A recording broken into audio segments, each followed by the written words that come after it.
ಅಣ್ಣ ತಮ್ಮಂದಿರೇ, ಅಕ್ಕ ತಂಗಿಯರೇ, ಈ ಬಡವಿಗೆ ಭಿಕ್ಷೆ ನೀಡಿ ಪುಣ್ಯ ಕಟ್ಕೊಳ್ಳಿ.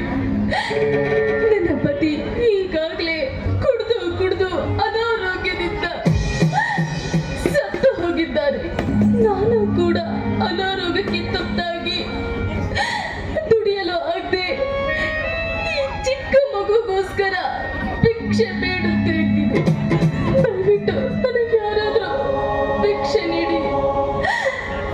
ನೀಡಿ ಪುಣ್ಯ ಕಟ್ಕೊಳ್ಳಿ.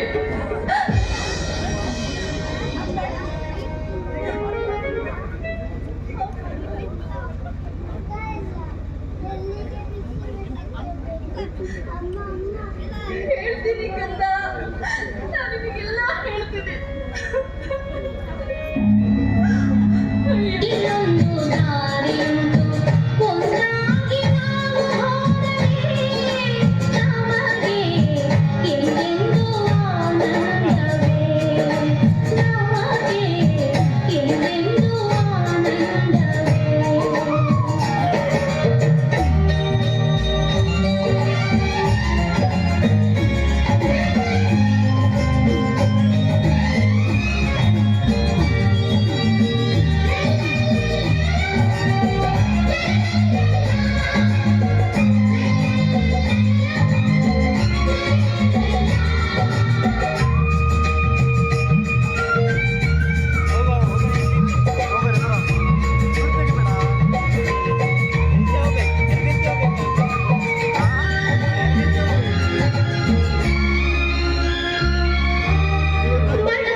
ಅವ್ರಿಗೇನಾದ್ರೂ ಹೆಚ್ಚು ಕಡಿಮೆ ಆದ್ರೆ ಏನ್ ಮಾಡ್ತೀಯಾ? ಅದು ಅದು ಪೊಲೀಸ್ ಅಣ್ಣ, ಅದು ಏನಾಯ್ತು ಅಂದ್ರೆ ಏನಮ್ಮ, ಮನೇಲಿ ಏನಾದ್ರೂ ಸಮಸ್ಯೆನಾ? ಹಾಗಿದ್ರೆ ಹೇಳು. ಈಗೆಲ್ಲ ನಿಮ್ಮಂತವ್ರಿಗಂತಾನೆ ನಮ್ಮ ಸರ್ಕಾರದಿಂದ ಬಹಳಷ್ಟು ಯೋಜನೆಗಳಿವೆ. ಅಲ್ಲೇ ಯಾವ್ದಾದ್ರು ಒಂದಕ್ಕೆ ನಿಮ್ಮನ್ನ ಸೇರಿಸ್ತೀನಿ ಬಾರ. ಇಲ್ಲ, ನಾನು ಬರೋದಿಲ್ಲ. Yes sir. ಯಾಕೋ ಇವಳು ಬಿಹೇವಿಯರ್ ನೋಡ್ತಾ ಇದ್ರೆ ಡೌಟ್ ಬರ್ತಾ ಇದೆ. ಮೊದ್ಲೋಗಿ ಅವಳು ಕೈಯಲ್ಲಿರೋ ಮಗು ಏನ್ ಮಾಡ್ತಿದ್ದೆ ನಾನು ಚೆಕ್ ಮಾಡು.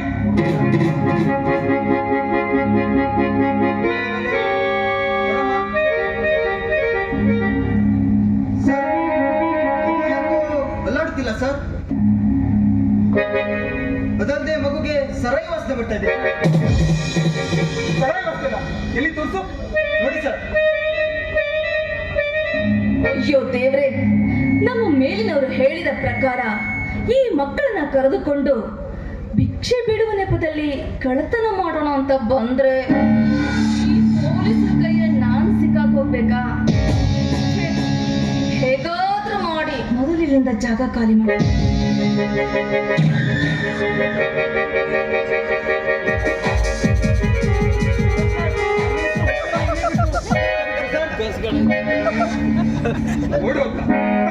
ಓಡೋಗ್ತಾ ಇನ್ನೇನ್ ಮಾಡ್ತಾಳೆ?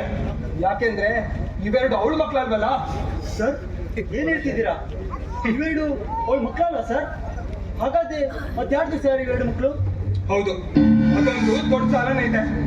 ನಿಜ ಹೇಳ್ಬೇಕಂದ್ರೆ ಇಂಥವ್ರು ನಮ್ ದೇಶದ ಮೂಲೆ ಮೂಲೆಯಲ್ಲಿದ್ದು ಈ ರೀತಿ ಹಣ ಮಾಡೋದಕ್ಕೋಸ್ಕರ ಈ ರೀತಿ ಪುಟ್ಟ ಕಂದ ಮಗಳನ್ನ ಮಕ್ಕಳ ದರೋಡೆಕೋರಿಂದ ಬಾಡಿಗೆ ತಂದು ಅವರಿಗೆ ಸರಾಯಿ ಕುಡಿಸಿ ರೈಲ್ವೆ ಸ್ಟೇಷನ್ ಅಲ್ಲೋ ಬಸ್ ಸ್ಟ್ಯಾಂಡ್ ಅಲ್ಲೋ ಅಷ್ಟೇ ಯಾಕೆ ಈ ರೀತಿ ಫುಟ್ಪಾತ್ ಅಲ್ಲಿಟ್ಟು ಭಿಕ್ಷೆ ಬೇಡೋ ಪ್ರತಿಗಳಿದ್ದಾರೆ. ಇಂಥ ದನ ಪಿಶಾಚಿಗಳನ್ನ ಕೊಂಡಲ್ಲಿ ಗುಂಡಿಟ್ಟುಕೊಳ್ಬೇಕು. ಅಯ್ಯೋ ಸರ್, ಕೈಯಲ್ಲಿರೋ ಮಗು ಮಲಗಿದೆ ಅನ್ಕೊಂಡ್ರೆ ಸರಾಯಿ ಕುಡಿಸಿದಾಳ ಹೆಂಗ್ಸು? ಇಂಥ ಕದಿಮರು ಇದ್ದಾರೆ ಸರ್ ನಮ್ಮ ದೇಶದಲ್ಲಿ? ಇದಾರಪ್ಪ, ಇದ್ದಾರೆ. ಇನ್ನು ನಮ್ಮಂತ ಅಧಿಕಾರಿಗಳು ಇಂಥವರನ್ನ ಮಟ್ಟ ಹಾಕ್ತಾ ಇದ್ರೆ ಮುಂದೆ ಹುಟ್ಕೋತಾನೆ ಇರ್ತಾರೆ. ಇಂಥವರ ಜಾಲವನ್ನು ಹೇಗೆ ಬೇಧಿಸ್ಬೇಕಂತ ನನ್ಗೂ ಚೆನ್ನಾಗ್ ಗೊತ್ತು. ಬಿಡು, ಮೊದಲು ಆ ಮಕ್ಕಳನ್ನ ಕರ್ಕೊ ಹೋಗಿ ಸ್ವೀಕಾರ ಕೇಂದ್ರದಲ್ಲಿ ಬಿಟ್ಟು ಬರೋಣ. Okay sir. ಏನಮ್ಮ ನಿನ್ನ ಹೆಸರು? ಸನ್ನಿ, ಸ್ಕೂಲಿಗೆ ಹೋಗ್ತಾ ಇದೆಯಾ? ನಾನು ಒಳ್ಳೆ ಸ್ಕೂಲಿಗೆ ಸೇರಿಸ್ತೀನಿ. ನನ್ನ ಜೊತೆ ಬರ್ತೀಯಮ್ಮ? ಬರ್ತೀಯಾ? ಮೊದಲು ಊಟ ಕೊಡ್ತೀನಿ.